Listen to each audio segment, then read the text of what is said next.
Hello everyone! Welcome to Grandma's Love. Samahan niyo po ako. Magluluto tayo ng carbonara. Short video lang po ito mga ka-grandma.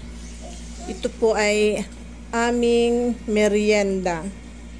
Mabilis ang luto lang po ito.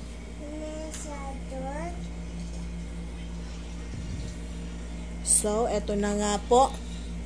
Naglalagay na ng cheese ang aking anak. Medyo kinapos yata ng sauce ang aking carbonara. Kinulang po. Anyway, pwede na po yan para sa amin lang. Kami lang naman po ang kakain. So, sana po nagustuhan nyo ang aking short video.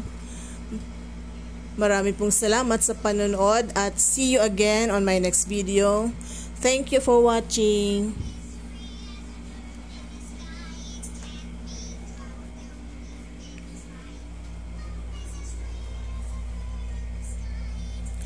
Kulang nga po sa sauce ang aking carbonara.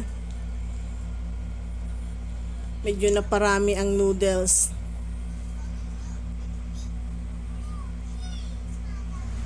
So, eto na po ang aking carbonara. See you again in my next video. Thank you for watching. Bye. God bless everyone.